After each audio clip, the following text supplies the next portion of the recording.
Okay, maayong adlaw, 'no, maayong adlaw sa atong tanan. Ah, Siyempre magandang araw sa mga kababayan nating, nasa Katagalugan, ano. So, as usual, medyo nahuli na naman tayo, pero ika nga sabi ng iba, huli man ay, huli pa rin. So, 'no, ang ating pag-usapan is, maraming pasabog na naman si, Garma, si, Kerwin Espinosa.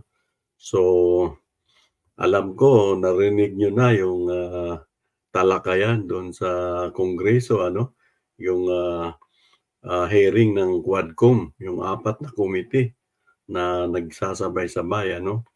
So, particular sa AGK, 'no, droga at, extrajudicial killing. So, binabati ko uli yung mga kaigsuonan nato sa Visayas ug Mindanao. Maayong adlaw ninyong tanan, ah.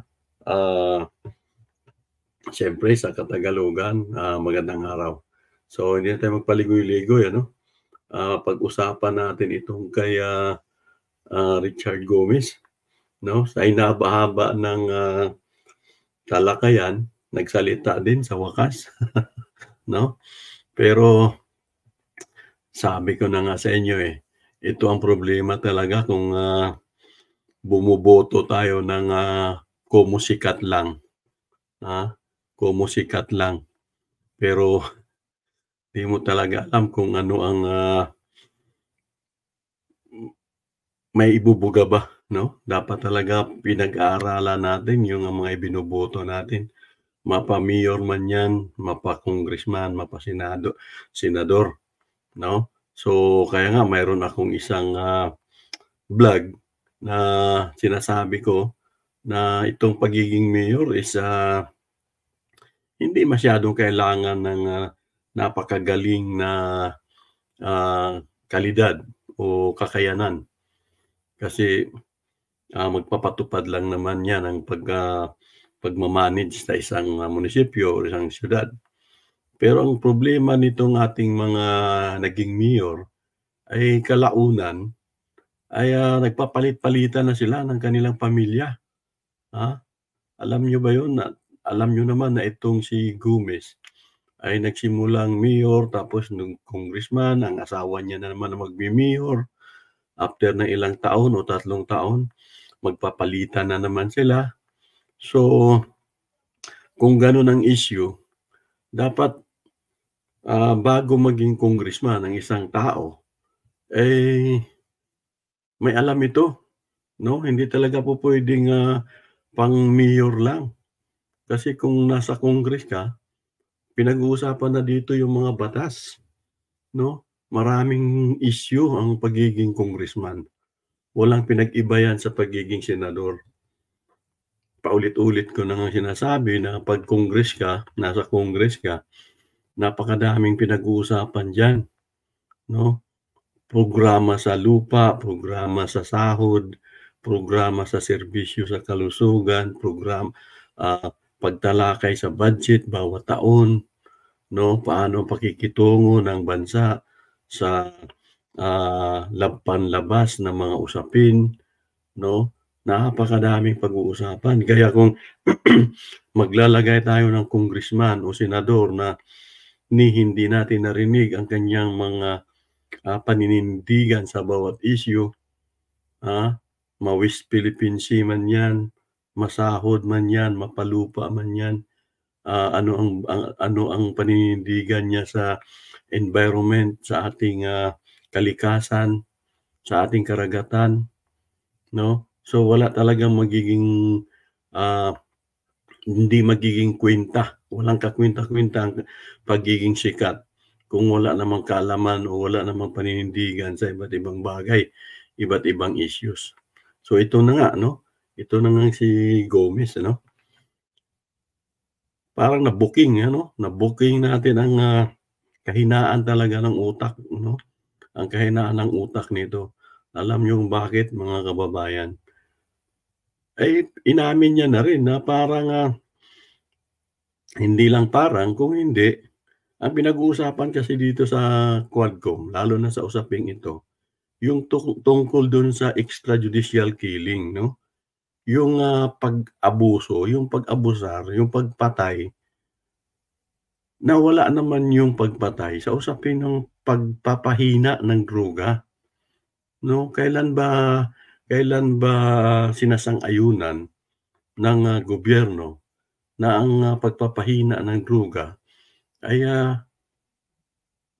sa paraang pagpatay? Pakinggan niyo yung sinasabi niya, 'no? Kaya gusto kong ipakita ito, ano? Hmm. And lastly, with regards to the statement of PIDEA, I think it is inaccurate for him to say that uh, the drug fight or the drug problem did not improve during the drug war. I can say that in my city, when I was mayor, nag-improve yung nag-improve yung situation namin during the drug war because yung police namin nagtrabaho talaga sila. As a matter of fact, during the course na marami silang hinuli, in less than 2 months, Mr. Chair, there are over 900 people who surrendered in front of my city hall. Ayun, pag-usapan muna natin yung, pinagmamalaki niya na nung siya ay mayor, balik tayo dun sa pagiging mayor niya at, binabanggit niya na sa panahon daw niya ay, napatunayan niya talaga na bumaba yung, pagtangkilik. Sabihin na lang nating pagtangkilik o yung pagiging, sugapa ng kanyang mga, constituent sa illegal na droga. Ang sabi pa niya, nagtrabaho daw talaga yung kanyang, kapulisan, 'no?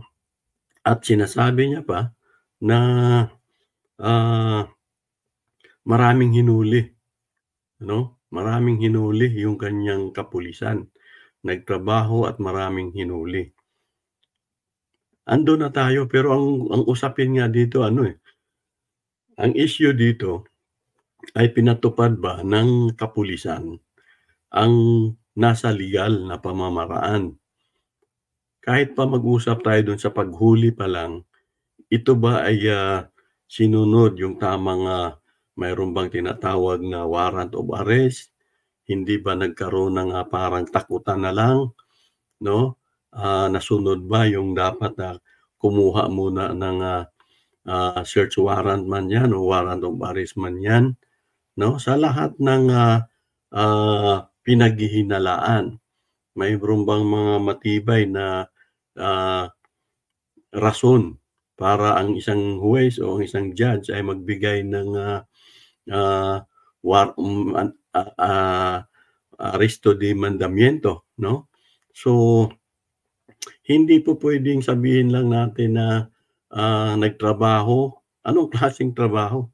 Ang usapin nga dito yung, tinututulan natin yung, mayroon bang pang-aabuso, 'no, na ginawa yung PNP sa panahon ng, droga, 'no?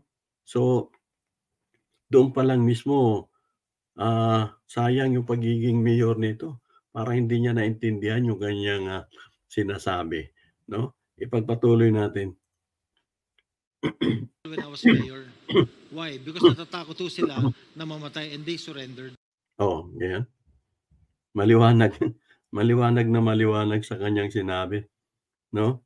Natatakot silang mamatay, kaya sila ay nag-surrender.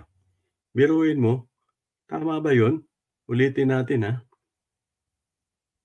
There are over 900 people who surrendered in front of my 900 people ang sumurrender daw sa kaniyang, sa harapan ng kaniyang, City Hall. Ang unang tanong, napakarami nga, pero ang unang tanong, bakit? Bakit sila gano'n kadami ang sumurrender? Ibig sabihin ba lahat ba 'yun, pusher? Lahat ba 'yun ay, addict? Ah, kung ang karugtong ay dahil natakot mamatay, andyan na naman yung tinatawag na baka may mga listahan na naman na kahit hindi drug addict, sinulat doon, o natural napupunta sila ng City Hall dahil baka yan ang nangyari nung panahon na yan, no? Panahon ni Duterte, 2016 hanggang pagpalagay mo 2022. Lahat ng maisali doon sa listahan, kahit hindi addict, basta't nasali ka doon dahil laganap yung patayan sa lahat na lang ng pinaghihinalaan, natatakot ang mga tao. Sino ang hindi matatakot kung may pamilya ka? Natural, pupunta ka ng City Hall mo. Pupunta sila ng City Hall mo dahil sa takot ng baka bigla na lang silang tumimbuwang. Kaya mukhang mukhang katarantaduhan yung pinagsasabi mo na at mismo halata na hindi mo kinokontra yung patayan na kinakatakot nila. Mas mainam kung sumurrender sila, pumunta sila doon dahil hindi sa natakot silang mamatay. Pero yung karugtong ng sinasabi mo na dahil natakot silang mamatay, pinapatunayan mo na mayroon ngang patayang nagaganap, no? Pagpatuloy natin. City Hall when I was mayor. Why? Because natatakot ho sila na mamatay and they surrendered. And because of that, the drug problem in Ormoc City bumaba talaga. So, it is not The drug problem of Ormoc City is bumaba talaga. Yeah, ito yung may sinagot na dito ng PDEA, no? Sinagot na ng PDEA na walang patunay.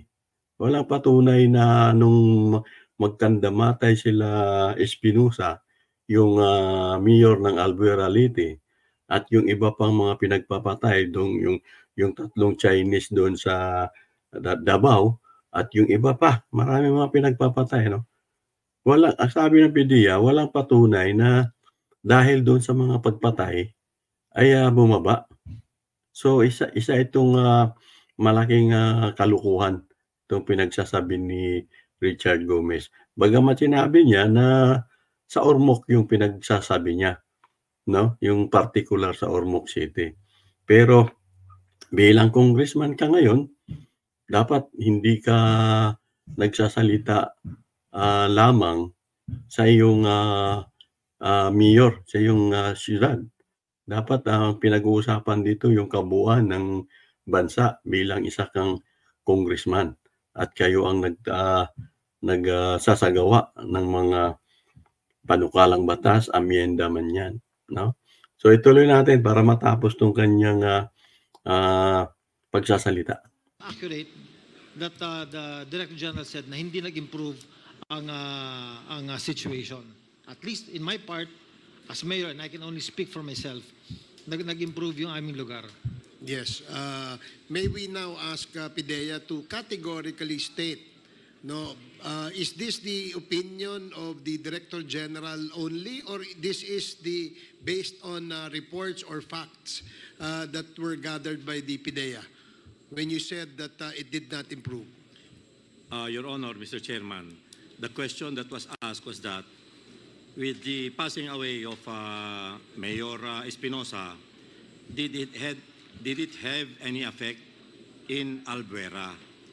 That's why my answer was that as far as Albuera is concerned, we neither have any indication whether it diminished or it the drug campaign or the drug trafficking situation flourished. That was my answer, Your Honor. Okay. So yun na nga yun, no? Dito ang PIDEA nagsasabi na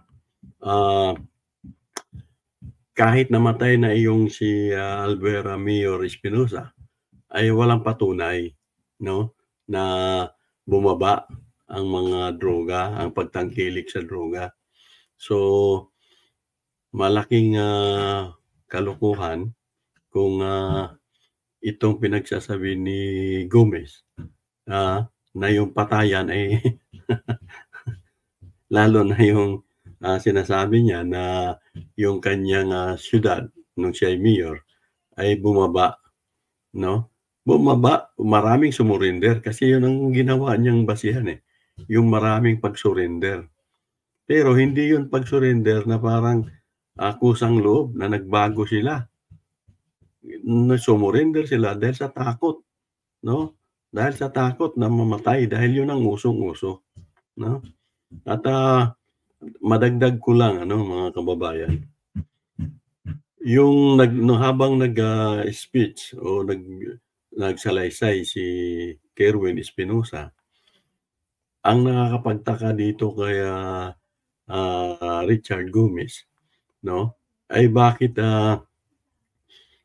hindi niya pinukusan yung sinabi ni Kerwin Espinosa na siya ay isinama ni excuse me isinama ni Bato na ituro bilang protektor ng droga, no? Kung hindi ako nagkamali, kung gusto niyo pakinggan uli yung House Quadcom Committee hearing, ay binanggit ni Espinosa na pati itong si Richard Gomez ay gustong idawit ni Espinedo at ni Bato. It's either, no, kung si Bato lang ang base doon sa sinabi ni Espinosa or kasama si Espinedo. So, ang unang tanong, bakit hindi pinukusan ni Richard Gomez yung pagsasabi ni Kerwin Espinosa na siya ay idinadawit, no? At mayroon lang, hindi ko malaman kung si Espinedo ang nagsabi na wag idawit yan. Pero base sa sinabi ni Kerwin, mayroong sinabi si Bato na idawit siya. So ang tanong, bakit hindi siya doon nag-focus, no?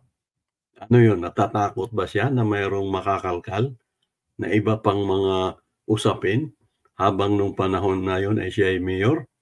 Bakit hindi niya harapang tinanong si Espinosa kung ano ang dahilan, bakit siya isinama ni Bato, no? So, yun ang malaking katanungan natin. Lumalabas na itong si Richard Gomez ay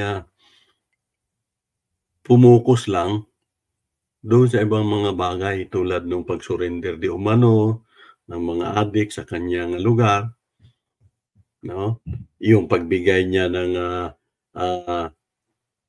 doubt sa kinikwento ni Espinosa na dapat daw magbigay din ng kontra salaysay itong si Marcos, yung kernel, no? Pero hindi niya binanggit o hindi man lang niya binusisi yung usapin na siya ay idinadawit na isa ring protektor ng droga sa kanyang syudad. Okay? So, maliwanag yan, no? Kaya mga kaibigan, sa sunod na hearing, sana mapag-usapan at kung talagang gusto niyang linisin ang kanyang pangalan, ay tanungin niya, no? Tanungin niya uli si Kerwin Espinosa, no? At kung may pagkakataon, tanungin niya si Colonel Espinedo o Major Espinedo man yan, no? At kung may pagkakataon, tanungin niya si Bato, bakit idinadawit ang kanyang pangalan. Okay, yun lang po. Maraming salamat, no, sa inyong panunood, no? At mabuhay tayong lahat. Amping-amping mga kabisaya natong mga kaigsuunan.